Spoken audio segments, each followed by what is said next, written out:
Bismillaahi Raxmaani Raxiim. Waxaan idinla wadaagayaa canjeerada xabashiga ama canjeera Itoobiya qofba soo yaqaano. Waxaan haystaa halkaas aan ku haystaa bakeerigaas ayaan kusoo cabiranayaa. Halkaas waxaa igu jira koob iyo haaf oo burka baroonka iyo mushaarida ama mushaarida shiidan ee galeyda lagu darsado canjeerada. Qamiiris halkaas igu jirto, baking powder, cusbo iyo biyo yar oo qandac ah.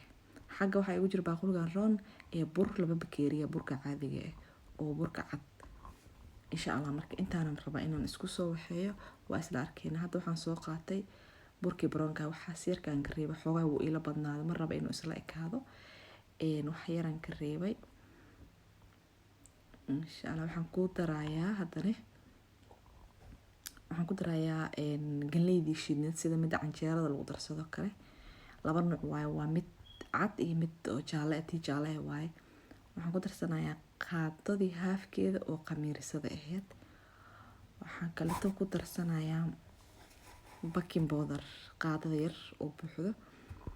Waxaan kale ku darsanayaa qaadadii kaleeto oo yareed oo cusbada ah. Insha Allah gurigaaga lee ku sameyso, gurigaaga lee ku cuno faanta. Qaadadii cusbada ayaan ku daray. Kabacdi waxaan sameynaa biyahaas lee ku daraa waan soo waxeynaa waan soo qasaa. Markaan soo qasaa ayaa isla arkaynaa. Insha Allah say noqoto baashaasan ku soo qasaa si fiican ayaan u soo qasayaa.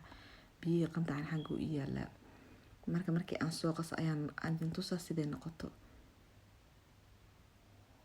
Insha Allah waa arkaysiin.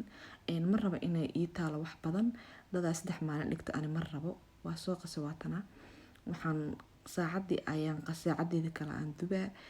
Ma raba qamiir badan. Waa arkaynaa siday ku soo baxdo. Qaadadaasna waa idinku baroobaynaa calashan inay adag tahay iyo inay jilicsan tahay. Saasaan ka dhigay marka. Xoogaa mana adka mana jilicsan waa daboola faraha ka qaadaa. Saacadii aan qasaacadiisa kale ayaan isku soo noqonaynaa insha Allah tacaala. Markaasaan isla arkaynaa siday noqoto.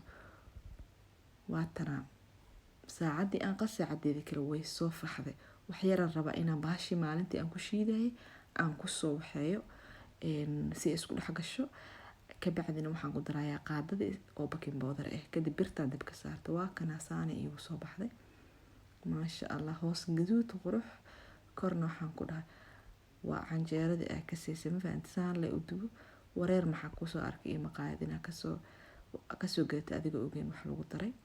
Waatana waa soo dhameeyay.